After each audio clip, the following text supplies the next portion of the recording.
Mhm.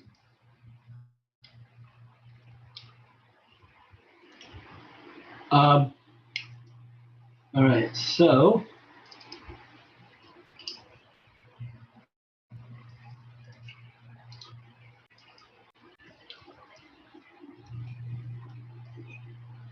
okay, today we're going over chapter 18. Chapter 18 is the practical applications of immunology. Okay, so first, one of the most important things is vaccines. So today, I'm going to explain to you guys how vaccines actually work and why this is actually important and how to explain it to people. Because honestly, I'm tired of this shit. Like, explaining how vaccines work should be something that people understand by, graduating high school. And to have a whole bunch of anti-vax idiots out there um, is a threat to society in general and just insult to most Americans, and definitely to all scientists. So I'm gonna try to explain to you guys in such a way that this makes sense and explain it um, so you guys can explain to others. Okay, so all right, so back in the day, right, we had relations. This is the actually the rubbing of smallpox in the skin. This was before vaccinations. Okay, what they used to do was they used to just rub a little bit of take someone who has smallpox and rub a little bit of the smallpox lesion into the skin of the person, uh, uninfected person, and hopefully that small tiny amount they rub in is enough to vaccinate. Right, it's enough to generate immune reaction, but not enough to generate um, disease. Okay, that is an important concept. Okay, uh, there is such a thing as viral load. Okay, getting a minute amount of virus will not kill you or and will not cause disease, but it can trigger um, immune reaction.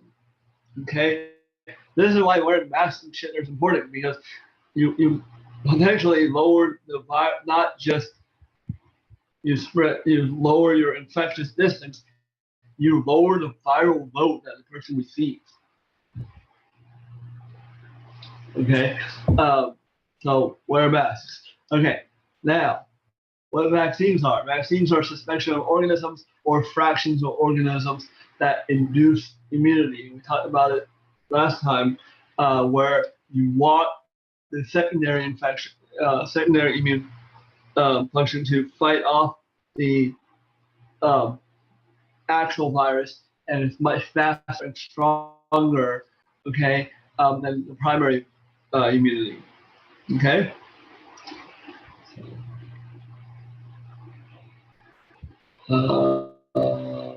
Share, share screen, sound. One way to gain immunity to a particular disease is to actually contract the disease. However, with many diseases, this could lead to serious illness or even death. Vaccines are a method of inducing immunity without the person contracting the disease.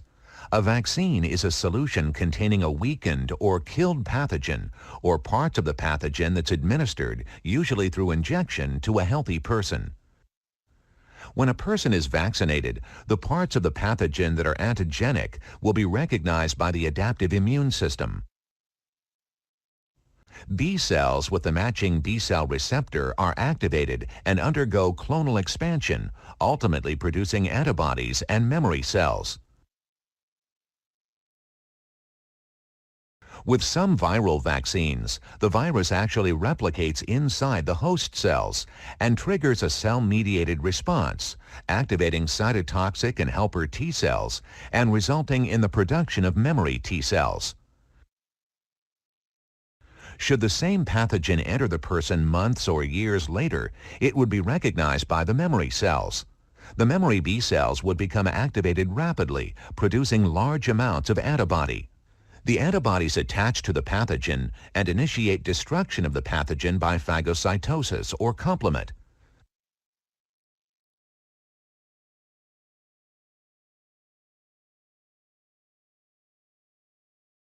Should a viral pathogen enter the host cells, memory cytotoxic T cells would recognize that infection and initiate apoptosis of those host cells early in the infection stages. Thus, the person would not become sick.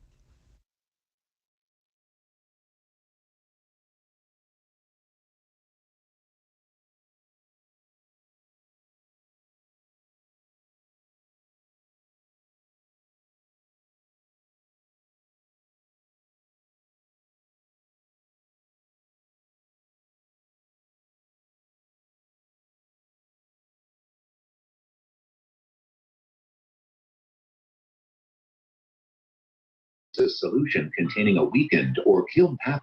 Microphone. Okay, that seems to be working. Okay, okay, that produces a secondary immune response. Okay, herd immunity is immunity in most of the population. Outbreaks are sporadic due to lack of susceptible individuals. Okay, to achieve herd immunity, you need even partial herd immunity. You need about 70% to have to be vaccinated or to have the disease already, or to have the antibodies to the disease already. Okay, like that is minimal amount for herd immunity. Okay, so don't believe the whole crazy talking point going on right now about like 20-30% people is enough for herd immunity. I don't know what medical he came from, but that's bullshit. Like that's not reality.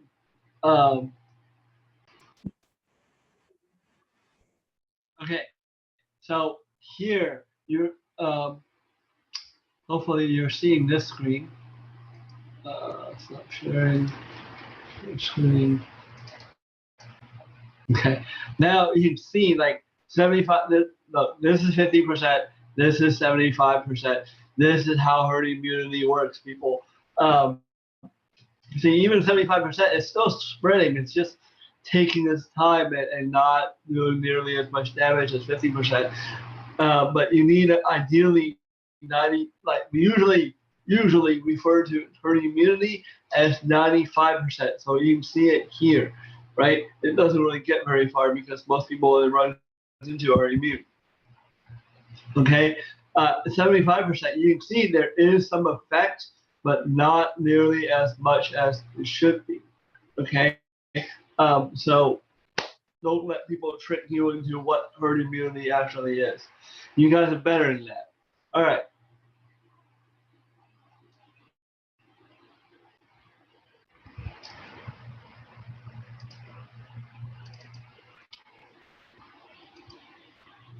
Okay, so these are the tables. This one you don't have to memorize, right? Okay. So why is vaccination the only feasible way to control most viral diseases? Because they mutate very quickly, and they'll mutate very quickly against the drugs that we use to stop them. Okay. Okay. Here, the types of vaccines and characteristics.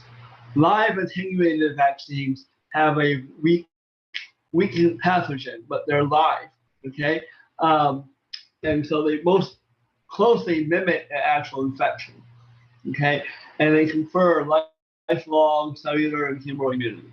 Okay, so some vaccines are live attenuated vaccines, and those vaccines we give a weakened version of the virus.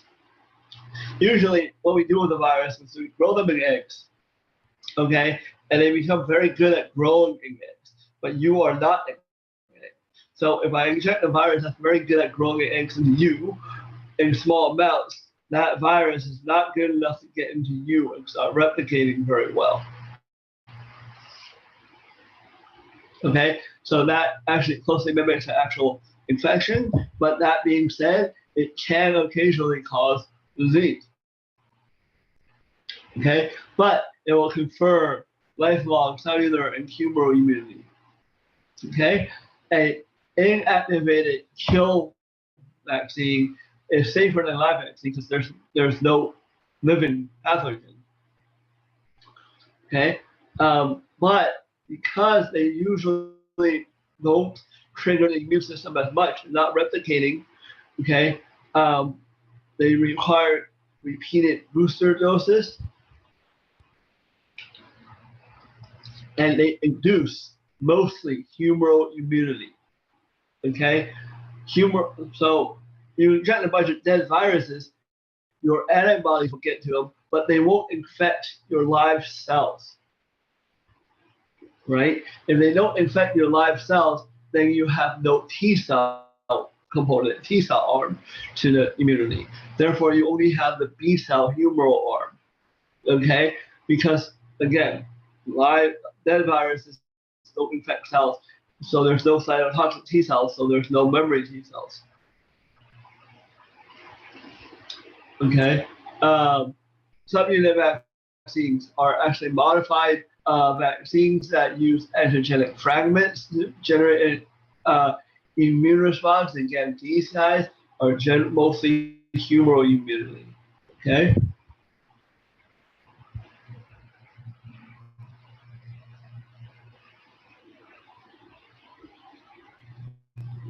All right. Polysaccharide vaccines are made from molecules in the pathogen's capsule. They're not very immunogenic. Okay, because they're polysaccharides. They again don't trigger the whole T cell B cell response. Okay, so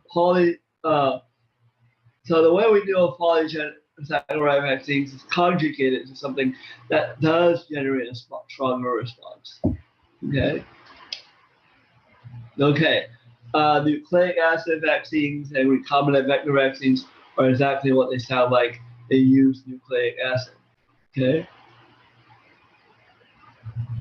Okay. So they get your cells, they inject into your cells, and they make your cells produce viral antigens, and therefore it triggers both the B cell and the T cell immunity, and therefore it's very good. Okay. So here's the DNA vaccine. Okay. You alter the plasmid, inject it in, and so they start producing the protein that you are going to be immune to, okay, and the immune cells will come along and infect them off, okay.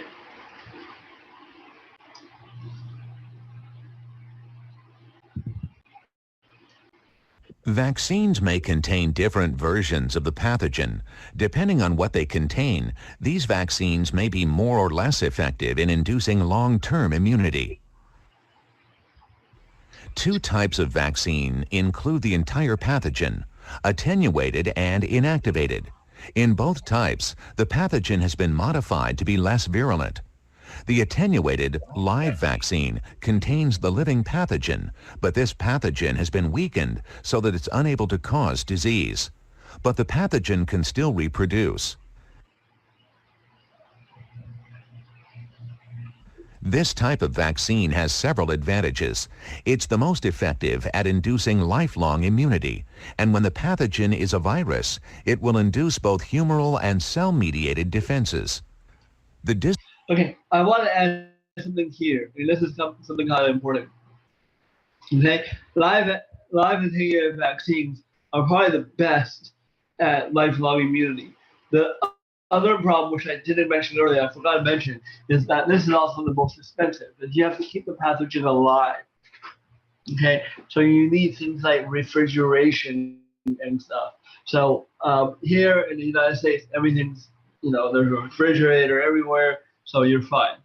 But in foreign countries where they don't have access to refrigeration and they don't even have electricity 24 hours a day, et cetera, et cetera, et cetera, like this might be a problem. Okay, so the other types of vaccines are probably better, especially like, on the back of a truck. These things have to like move cold. So, truck going through a rainforest you can't have it cold. So other types of vaccines might be better for it financially and other reasons. Okay.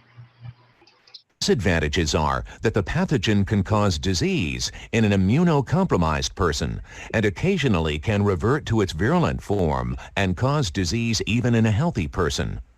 An example of an attenuated vaccine is the MMR, which protects against measles, mumps, and rubella. The inactivated whole agent vaccine contains killed pathogen. Inactivation makes this type of vaccine safer. There's no danger of causing disease, but the killed pathogen can't reproduce and often has weaker antigens, so it only stimulates humoral immunity and often requires additional booster doses to gain full immunity. The vaccine currently used for influenza is an example of this vaccine. Toxoid vaccines contain no pathogens, only inactivated toxins from a bacterium. These toxins are treated with chemicals or heat to make them less dangerous, but this also makes the toxin a weaker antigen. Therefore, toxoid vaccines only induce humoral immunity and require periodic booster vaccines to maintain immunity. An example of a toxoid vaccine is tetanus vaccination. Genetic sequencing and recombinant DNA technology have allowed immunologists to delete virulence genes from the pathogen, thus preventing an attenuated pathogen from mutating to a virulent form. Subunit vaccines, such as the one used for hepatitis B, contain only non-pathogenic antigens of the pathogen, not the entire cell or virus. Thus, they cannot cause disease. Conjugated vaccines, such as the one for Haemophilus influenzae B, take the capsule polysaccharides of a bacterial pathogen, which are not very antigenic, and combine them with a highly antigenic protein to gain a more potent immune response. DNA vaccines are currently being developed that contain only the pathogen's nucleic acid. Thus, the pathogen's antigens could be made by the host cells, and they could induce immunity without ever introducing the pathogen itself.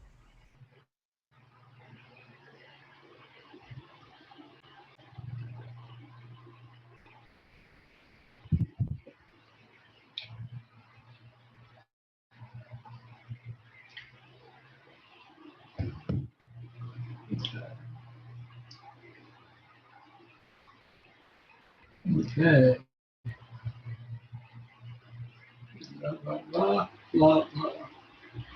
Okay, so make sure you know like this one.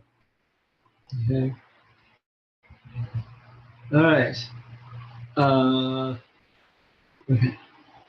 So these guys. Okay, adjuvants are chemical additives added to vaccines to help improve effectiveness. That's what the aluminum and monophospholipid A, et cetera. They used to put other stuff, but they don't do that anymore. They also add formaldehyde to fix the vaccine a little bit and stuff like that. So, but none of that is actually dangerous for you, okay? Mercury and stuff is not dangerous for you, okay? Yeah.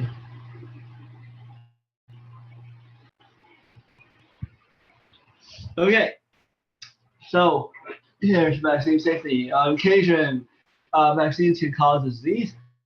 Okay, there was this huge story about 20 years ago that MMR vaccines were linked to autism. Okay.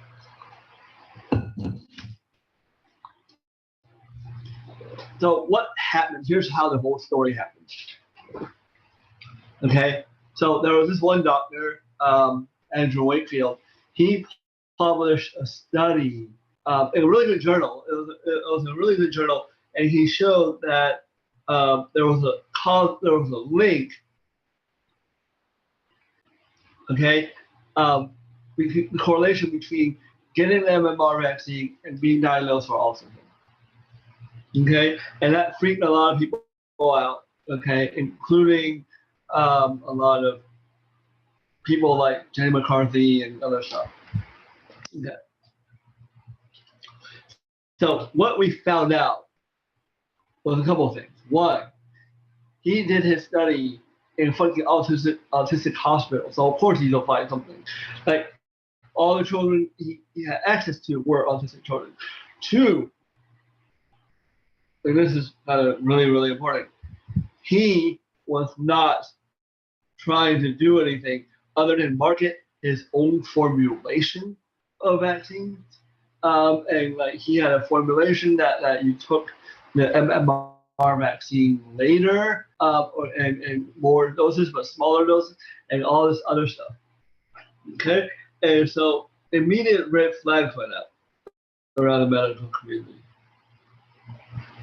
And we looked at the data, and we realized how full of shit the data was. Like he literally falsified stuff. Like he looked at patients, he looked at a very limited number of patients.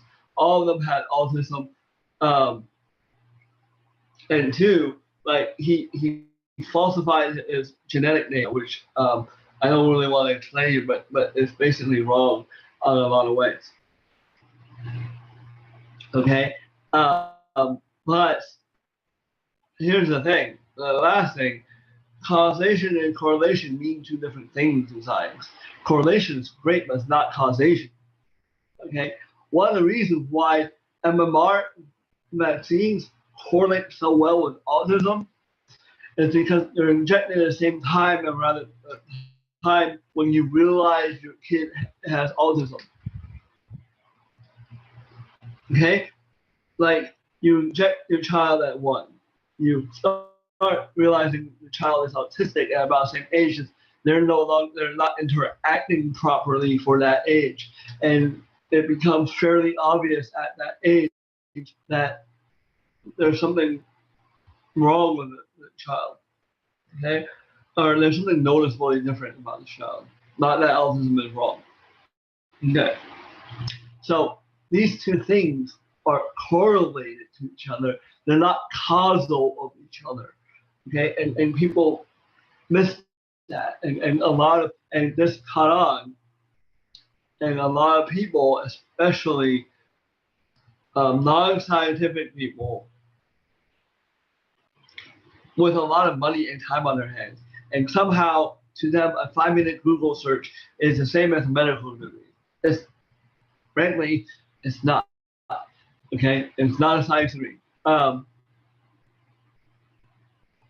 So, you know, they're wrong in a lot of different ways, and the whole little, there are fewer people who I think in this world that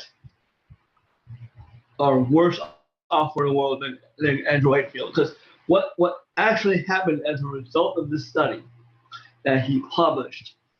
Okay, first of all, the study he got published got disproven by JAMA and taken off, and every other author. So there's usually many authors to a particular paper. Every other author realized they were wrong and they were duped, and they took their names off the paper. Okay, except Andrew Wakefield. Okay, he, because of this, lost his medical license, so he's no longer a medical doctor.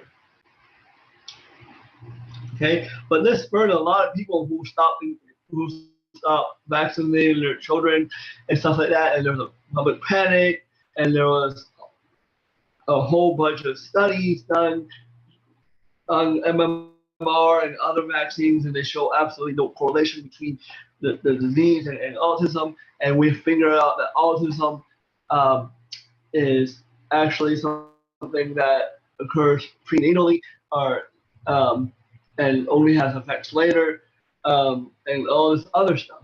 So all in all, we spent trillions of dollars, millions of man hours of our top scientists doing research that they shouldn't have done, and they shouldn't have needed to do to make the community feel safer. But it did. And that whole waste of time and energy and money is why I'm so upset about it. Is not people not vaccinating their children. That's their right. That's their stupidity. People have a right to be stupid. It took me a really long time to realize that, but people have a right to be stupid. But what happened to the science community is we end up having to spend a lot of time and money trying to refute this.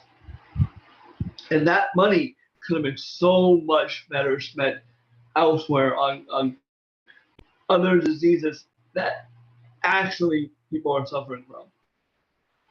Okay, that people are dying from. And instead we're doing these studies that we knew would come out this way. And that doing stuff that you know will get your result that you want, it's never great for scientists because it's one, frankly, boring. Two, like, what good does that do? So that's why I'm so passionate about this issue, and this is a big issue. Okay, like the most common actors, etc., associated with this is Jenny McCarthy and stuff like that. Okay, I mean, she's a great movie star. She's beautiful, blah blah blah. Like she's great on MTV. If you want to learn how to be an actress on MTV or Playboy or whatever the hell she does, then ask her. Don't ask her about freaking medicine. That's not her thing. Anyways, all right.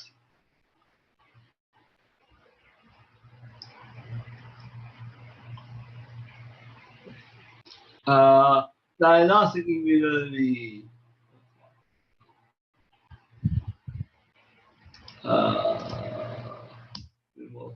Okay. The first thing I want to make sure you understand about diagnostic immunity is sensitivity and specificity. Okay, sensitivity is picking up positives. So if it's not sensitive enough, you have a lot of false negatives. Okay, so if a test is not sensitive enough, you'll have a lot of positive patients that turn out negative because it's not sensitive enough. So you get a lot of false negatives. Specificity is the probability that a positive test is picking up something that is not. Okay, so if a test is not specific enough, you'll pick up a lot of false positives. So people who are test positive for something but don't actually have it, and both are equally problematic. Okay. Okay.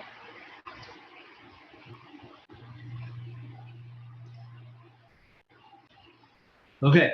The one property of the immune system, both actually. Okay. Okay.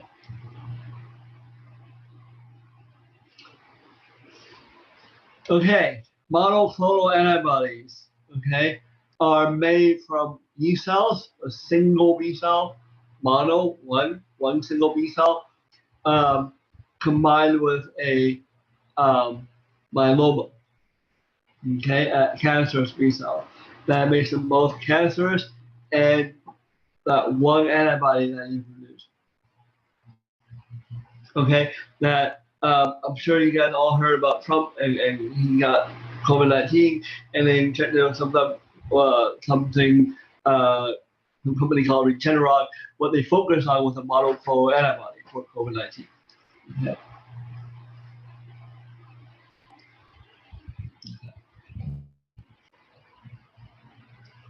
So you don't have to know the difference between these guys. Okay, so this is a monoclonal antibody. It makes one antibody. So it's very, very, very specific. And in these B cell lines, they can produce very large numbers of them very quickly. Okay.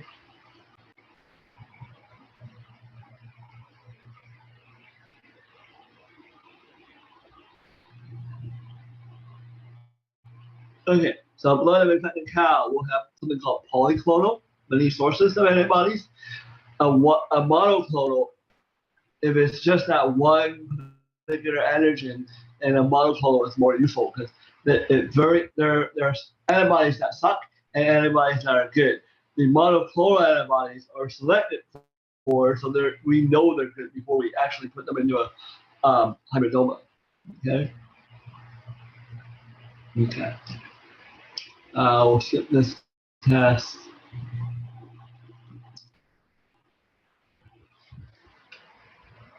Okay, agglutination reactions. Okay, this you need to know. So this is agglutination, and this is a way to pull down to see if you have the antibodies to something. Okay. Okay. So here I know I have enough antibodies to pull down the virus here. So this is what happens. Okay.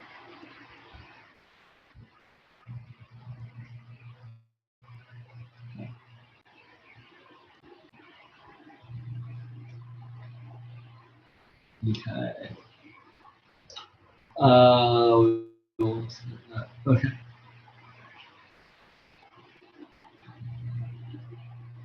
Okay. Neutralization tests. Okay. Neutralization. What they do is try to neutralize the virus or the toxin. Okay. Where we block the toxin. One of the most common ones is something like tetanus toxin, where we add huge amounts of antitoxin. Okay, this is also true of snake venom. If you get bitten by a snake, what they try to do is add a whole bunch of antibodies, so the antibodies will tie up the toxins before they can infect the cells and damage the cells. Okay, and the same thing for viruses. They can add antibodies to the bloodstream, and they'll prevent the viruses from actually, if the antibodies are directed toward the spikes, which they usually are, they'll prevent the virus from actually fusing. Okay. All right. We'll see the complement test. Okay.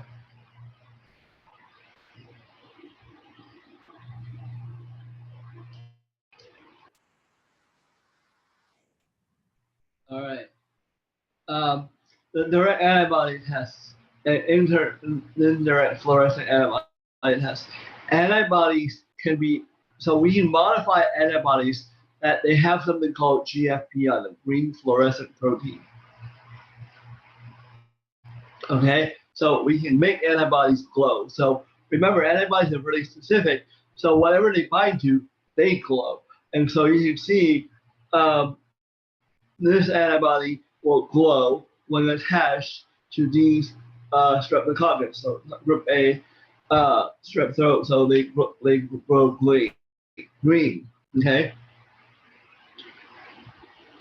Or you can do a secondary technique where you attach an antibody to the virus, and then you have an antibody that binds to that specific first antibody, and those will cause these things to glow. And so you can see this green spiral key right here. Okay. So this is direct. This is indirect because there's one extra step. Okay.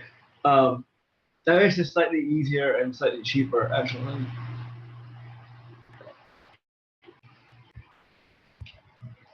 We'll skip fact sorting. Fact sorting is really something that only you do in microbiology, or not microbiology, immunology. Okay. ELISAs are important because you've seen these tests all the time. Okay. These tests are all based on ELISAs. Okay. So this and the whole pregnancy test. Okay, so you have this Y there. Okay, you have it binds HCG, and then these two combined will bind this fluorescent, this thing right here that has these enzymes right here that can change the color, and therefore, if you're pregnant, okay, you can that line will show up. This is the very same thing for the COVID-19 antibody tests. You bleed on the thing, and the COVID-19 will end up there, and then you'll have another thing that ends up there, and that will generate a line if you're actually positive. Okay. Okay. This is the actual Elisa method. The Elisa method is much more accurate, and so you have this is a direct ELISA. You have an antibody. The antibody binds to the bacteria. The bacteria then binds to another antibody that is linked to enzymes that cause that change the reaction. As long as that enzyme is there, it changes the fluid color, and you can detect the fluid color change. Okay. Okay. So here I'm detecting whether or not you're infected by this virus. Here I'm detecting whether or not you have antibodies to this virus or bacterium. Okay, same thing for virus. I can put COVID-19 on the bottom here, and then if you have antibodies to it, your antibodies will bind to the COVID-19, and then I can have an antibody that specifically binds all human antibodies here. Okay, remember the concentration is the same everywhere. So I have an antibody to the human antibody here, and that changes colors. So if I have the virus, I get color. Okay.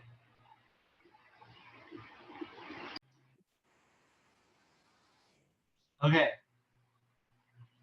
So back to this. Okay. So here, right? So this is I'm looking for antibodies here. I'm looking for the actual pathogen here.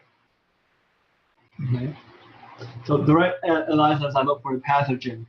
Indirect ELISAs, I look for your response to the pathogens. Okay.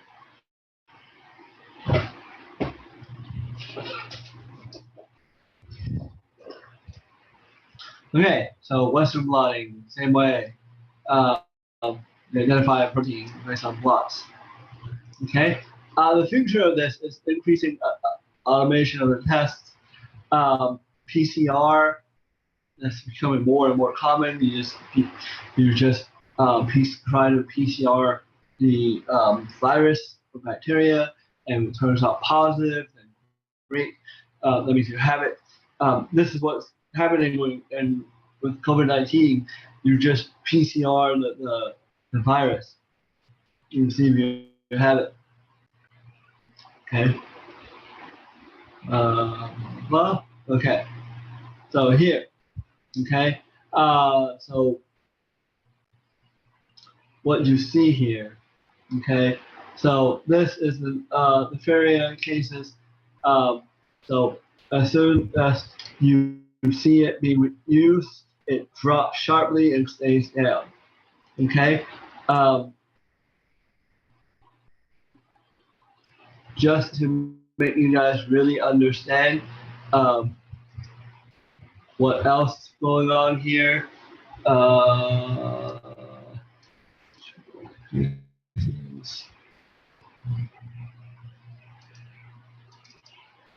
Okay, mumps, right? You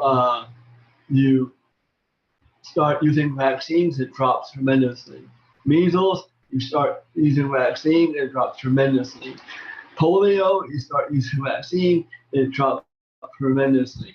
Okay, and you can do this with every country, and you can do this with every virus.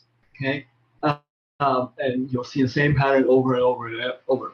There's a reason why poor countries are begging us for vaccines, and you know, rich people are trying to avoid them, because they can actually afford to. They can, they can get away from this. Like, they can live far enough apart from people that they don't catch any diseases. But this is why vaccines are important, and this is why this is really important that you guys understand this stuff.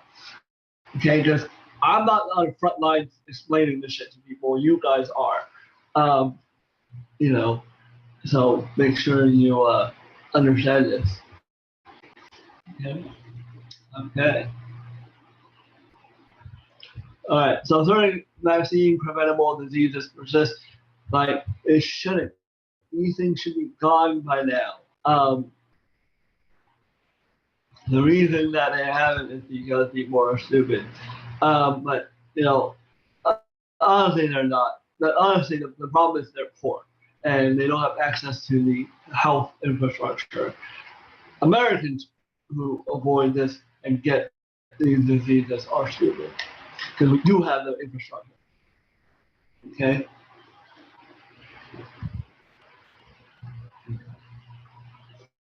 So there we go. Okay. All right.